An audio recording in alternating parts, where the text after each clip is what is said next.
esse momento maravilhoso de estudarmos a sua palavra, através do canto e através da leitura da mesma nas Sagradas Escrituras. Durante essa semana nós fomos analisando as mensagens dos três anjos, mensagens essas que são pertinentes para nós, para a nossa geração, porque pode ser a geração que estará acompanhando a volta do nosso Senhor Jesus Cristo. E importa que nós anunciemos com poder, com autoridade, essa mensagem para que aqueles que ainda não conhecem o nosso Senhor Jesus Cristo possam conhecê-lo e possam apaixonar-se por Ele, amá-lo e a ponto de segui-lo também.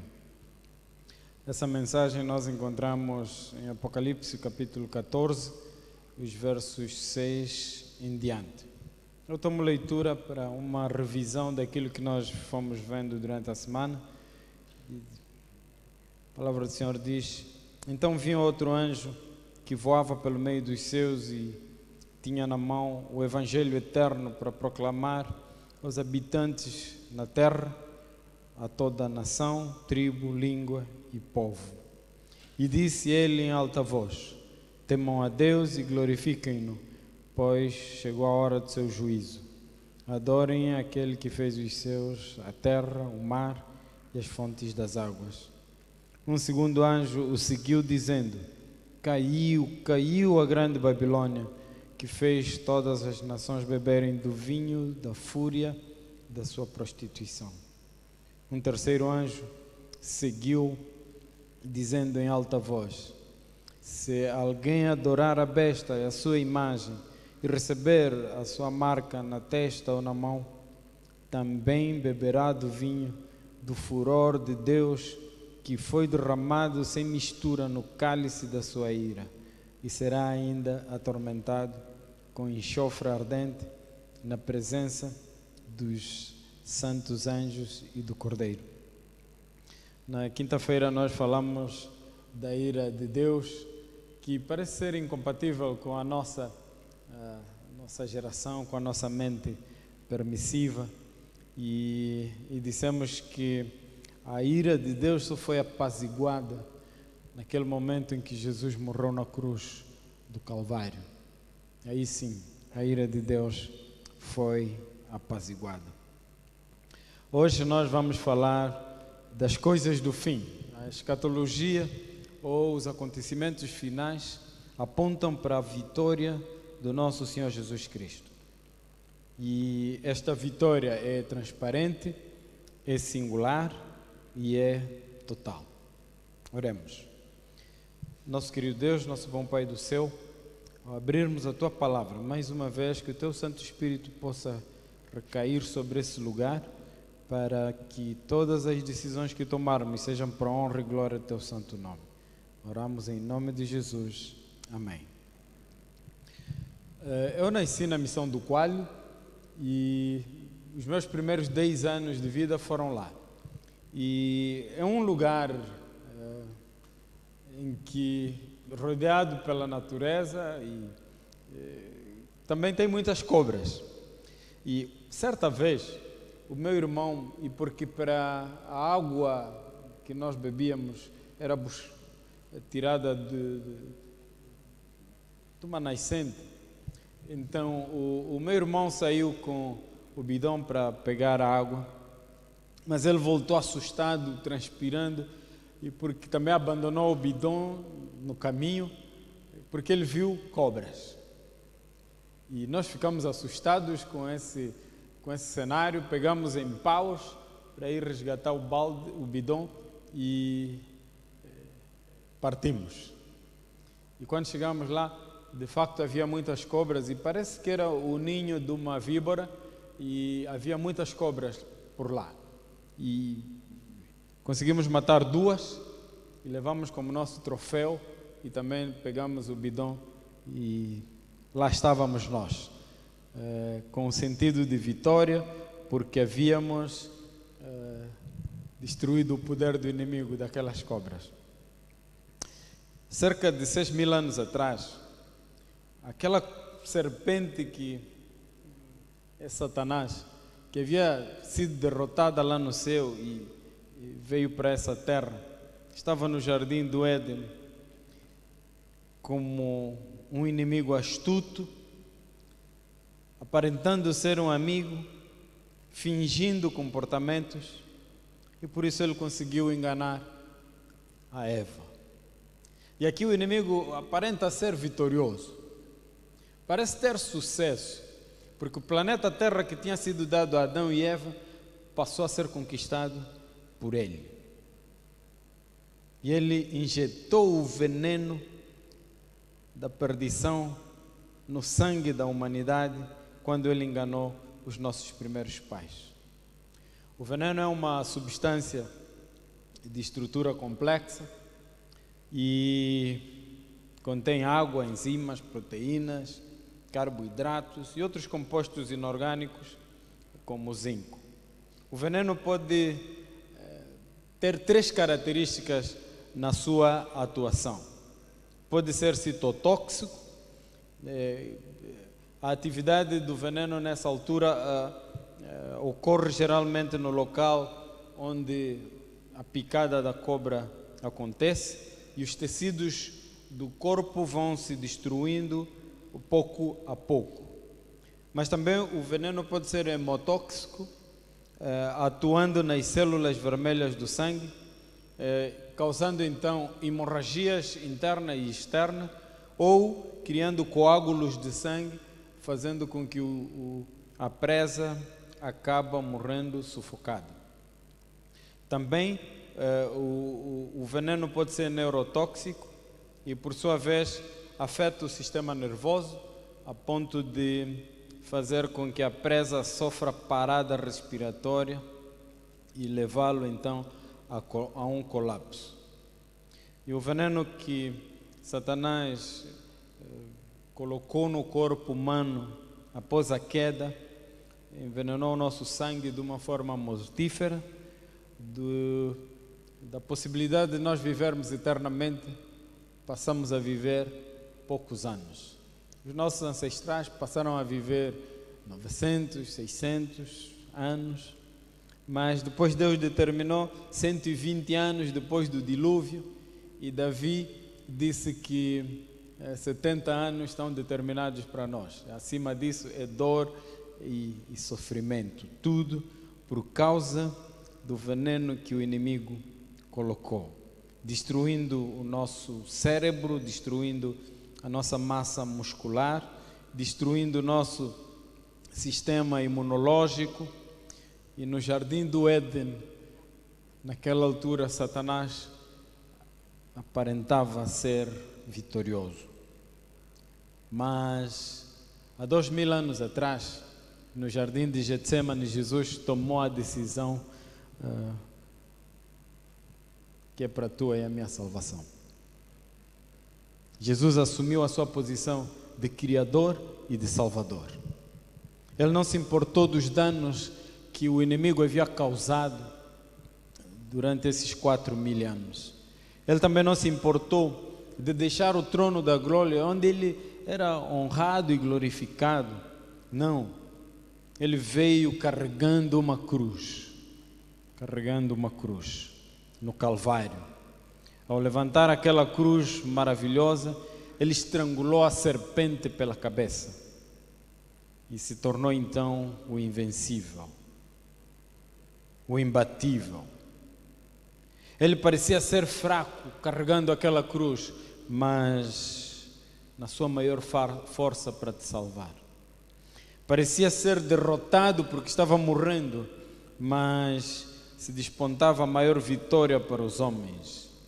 Estava morrendo, mas firme porque ele estava pensando em você, estava pensando em mim também.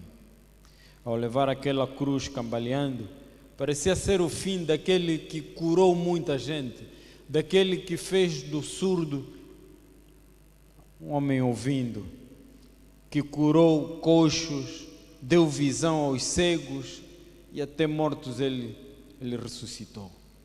Quando Jesus ergueu aquela cruz, ele se tornou o invencível, o vitorioso. Ele colocou-se então na posição do Senhor dos senhores e Rei dos reis. Por isso, nosso dever é proclamar a vitória de Cristo. Esta é a nossa tarefa como Igreja Adventista do Sétimo Dia. Esta é a nossa missão, de chamar a todas as pessoas a se tornarem seguidoras do nosso Senhor Jesus Cristo e proclamar o Evangelho eterno no contexto da mensagem dos 3 anjos. Porque quem segue a Cristo vai ter que segui-lo até o céu. Se você segue um homem, você vai segui-lo até a sua tumba e aí termina a sua história. Mas se você segue a Jesus, vai chegar na tumba e vai encontrar que ele não está aqui porque ressuscitou. E vai ter que segui-lo até ao céu. E por isso Jesus se tornou o vitorioso, o nosso Salvador. Mas onde há vitória, também há derrota. Onde há vitória, há derrota. Se por um lado há alegria da vitória, por outro lado há tristeza da derrota. Os meus amigos do Barça sabem disso. Jesus é o vitorioso. Ele é o nosso Salvador. E Jesus no livro do Apocalipse é apresentado como o vitorioso.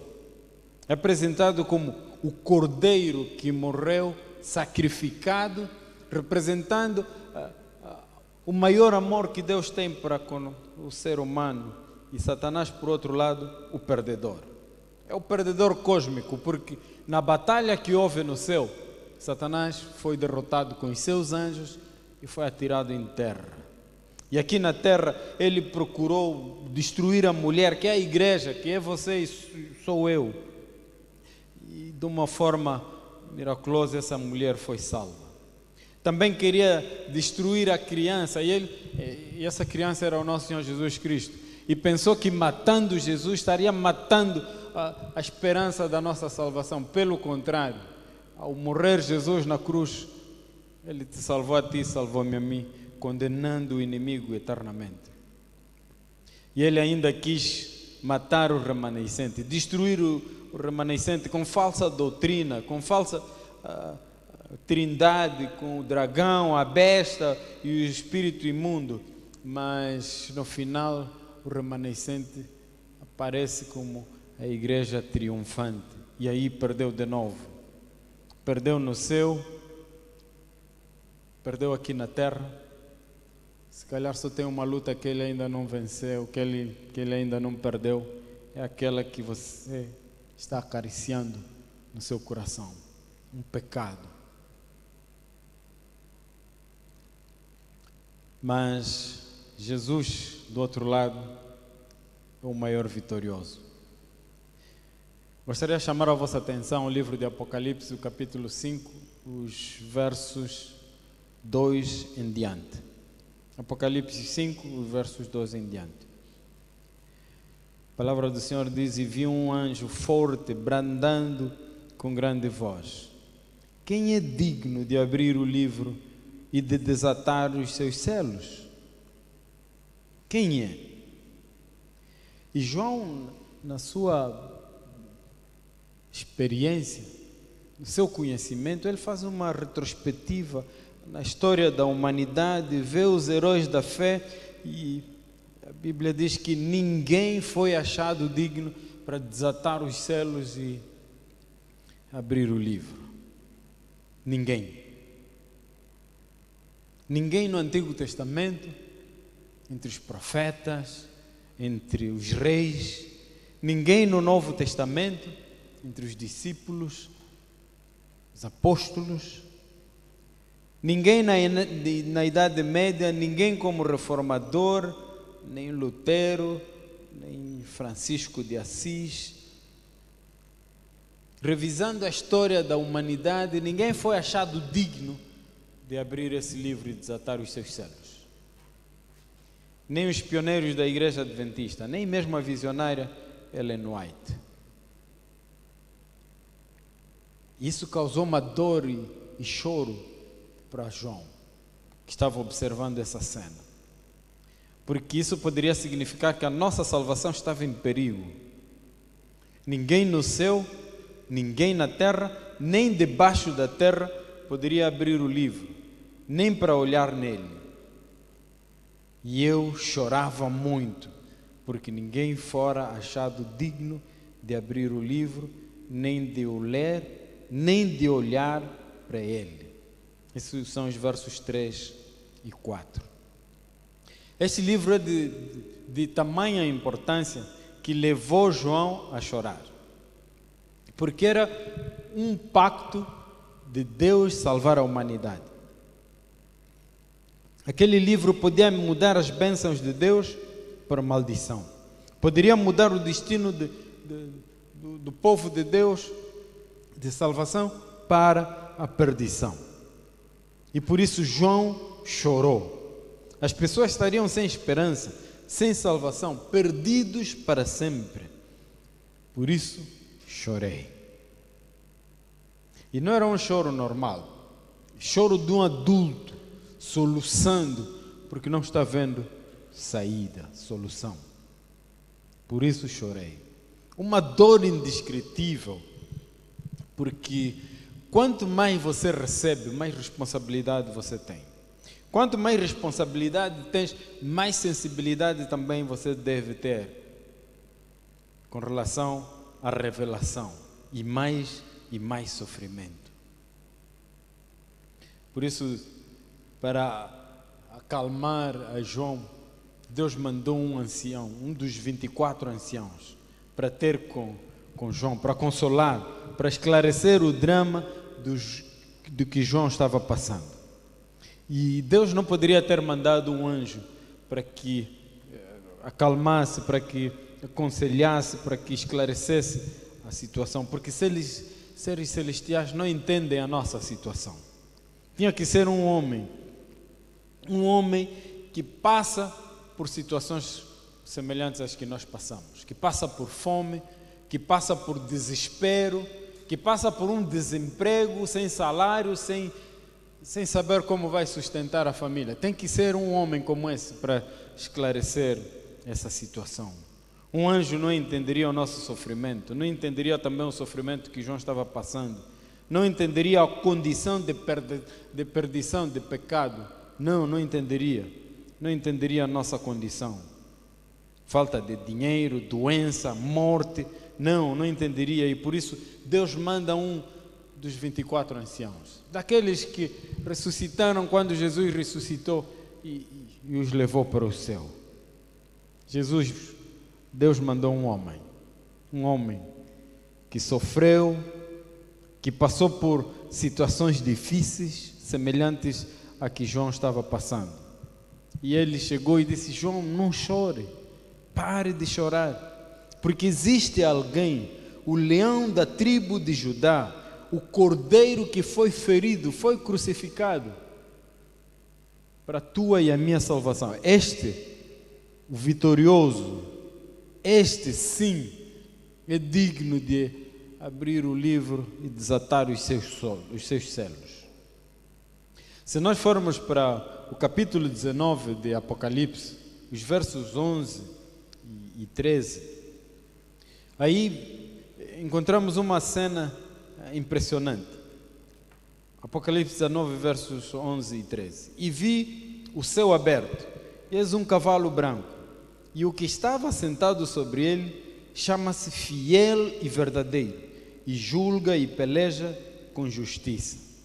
E estava vestido de vestes tingidas em sangue, e o nome pelo qual se chama é Palavra de Deus.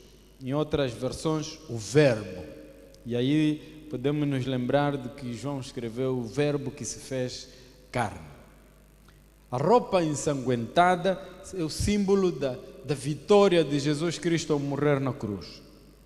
E hoje talvez é diferente. Os generais que ganham vitórias talvez não estão tão ensanguentados como o nosso general, o Senhor Jesus Cristo. O Evangelho começa com um cavalo branco, com a pureza, e também vai triunfar com esplendor, como foi no começo. No livro de Gênesis nós encontramos o manto de José, um manto ensanguentado, mas era um engano dos irmãos de José que apresentaram a Jacó. apresentando como se José estivesse morto.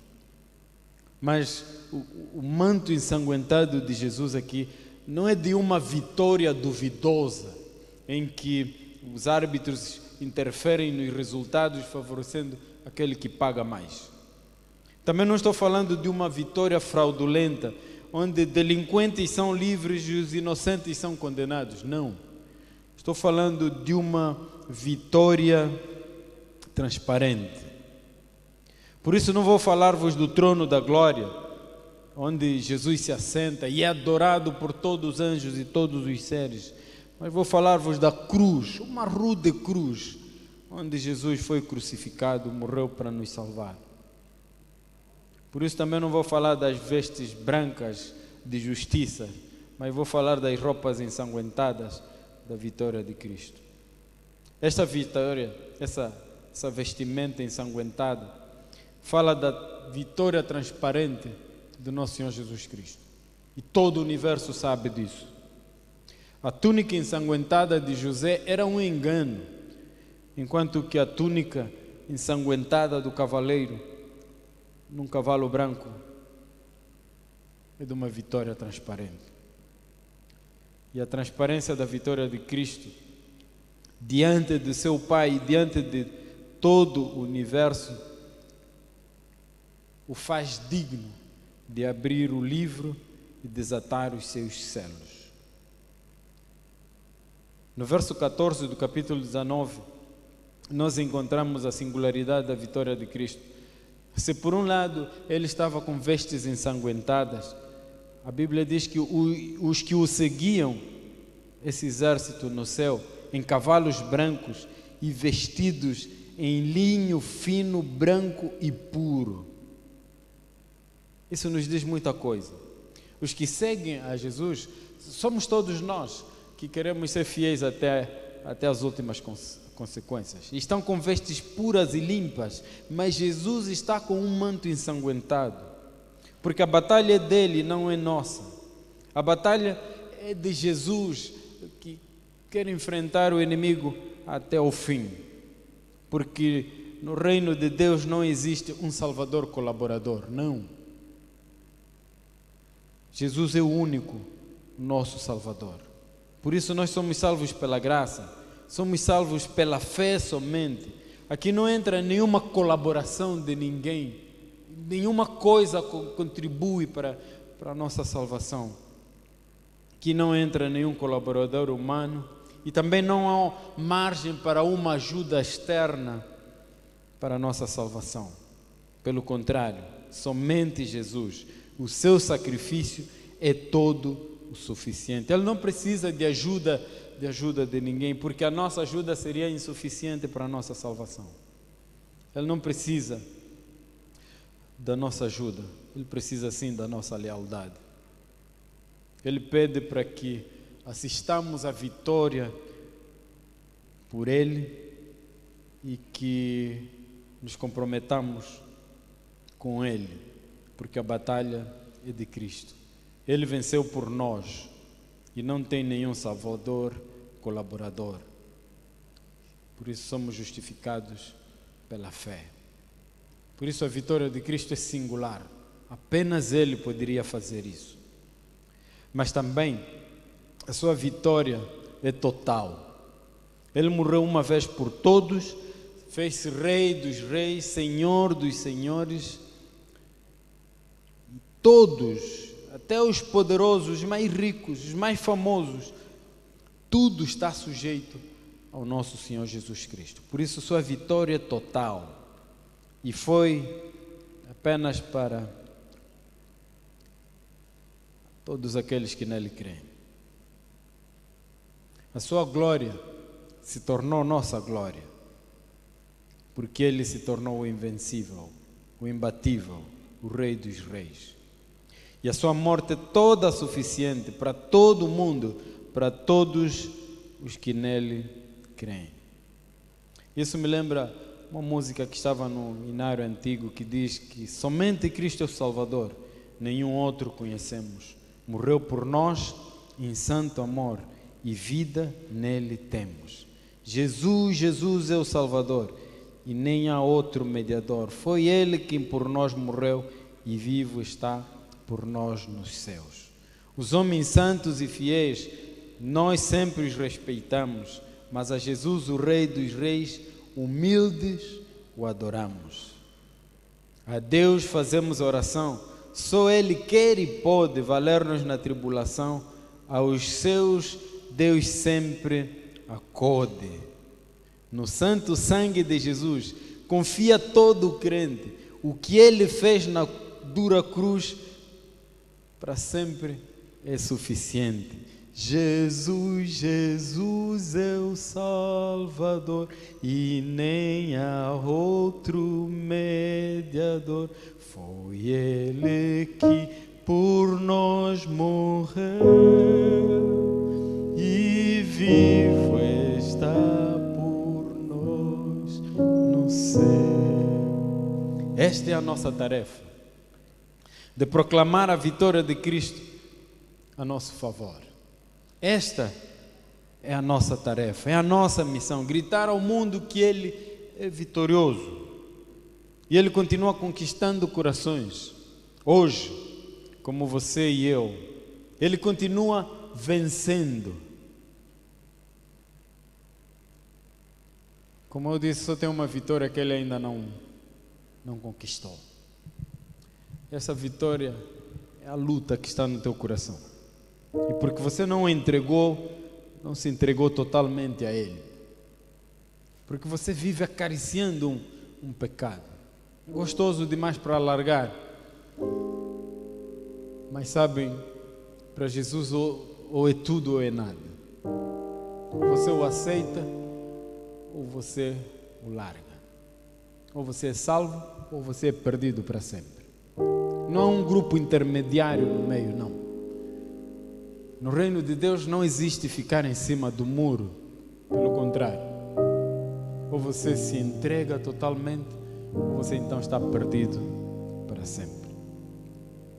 Uma vez um amigo contou a história dele. Estava sentado no portão. O portão estava aberto e ele estava sentado, um pé fora e outro pé dentro do quintal. E estava conversando com um outro amigo que de repente fechou o portão. E ele disse que eu não estava nem fora nem dentro, mas doeu bastante.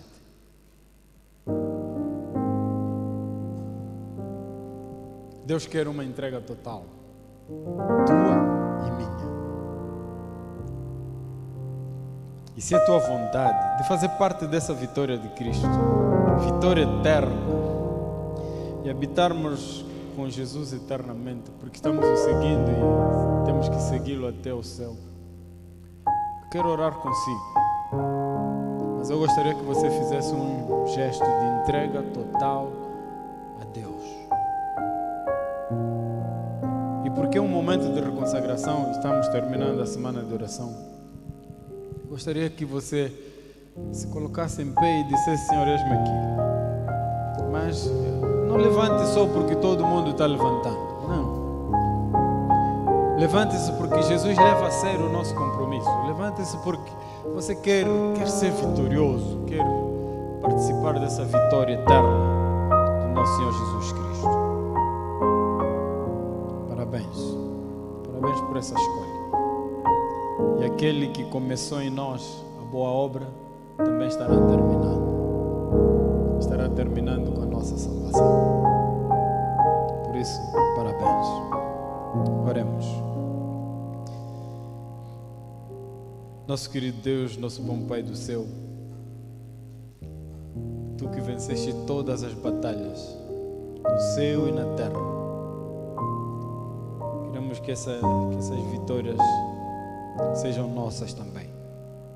E por isso nos colocamos de pé para dizer-nos: eis-nos aqui de corpo e alma, faça-nos objetos teus de vitória, para que o inimigo não tenha poder sobre nós, para que o inimigo seja envergonhado na nossa vida, no nosso dia a dia, no nosso agir, no nosso pensar, no nosso falar.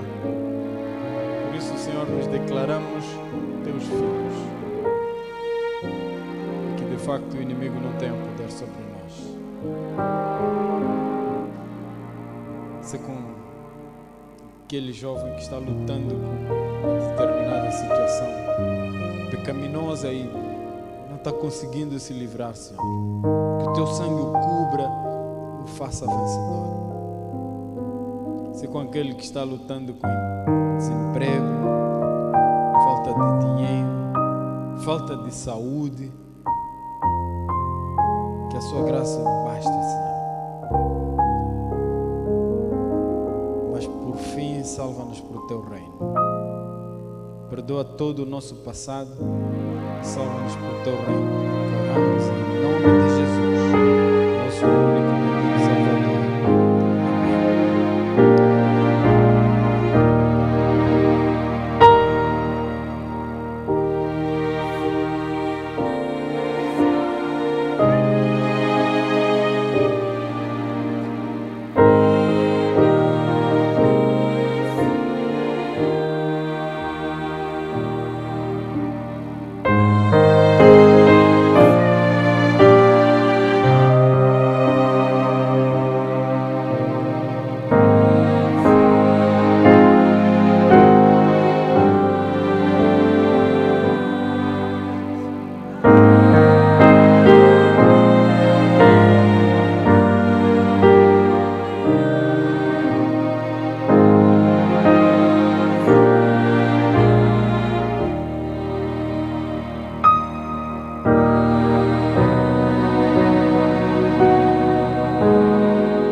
Louvado seja Deus pela mensagem e estamos muito gratos porque essa semana fomos abençoados. Os irmãos que foram abençoados, por favor, levanta a mão direita.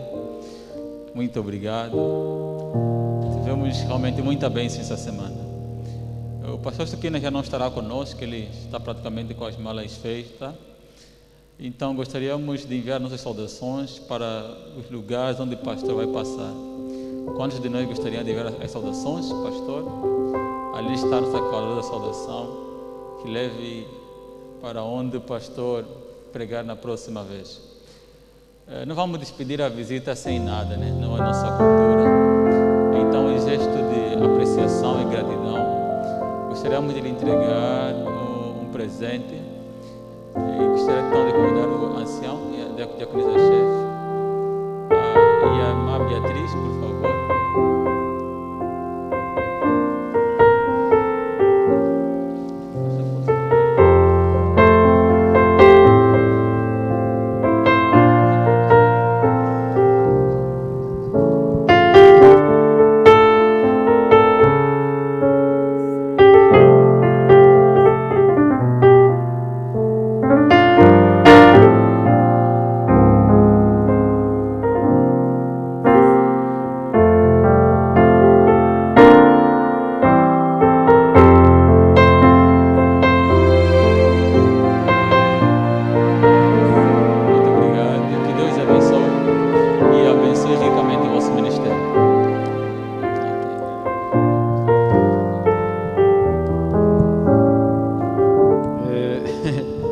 Sentimos lisonjeados com isso. Muito obrigado.